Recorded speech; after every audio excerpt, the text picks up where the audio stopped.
Assalamualaikum warahmatullahi wabarakatuh. Saya Azlina binti Arba'in dari Permatan Minjai. Mendapat rawatan di Puspasari Pusrapi bersama dengan Ustazah Wahidah. Selepas saya ada masalah jana tu Kak? Masalah saya adalah kanser ubari. Selepas saya mendapat rawatan di sini, saya merasakan badan merasa jadi ringan, kira macam bergerak aktif.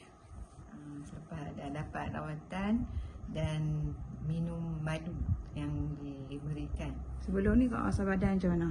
Sebelum ni badan tu rasa macam cepat letih. Setelah mendapat rawatan kita rasa macam ringan. Ya. Tidur malam pun macam mana? Alhamdulillah tidur malam pun mudah lena.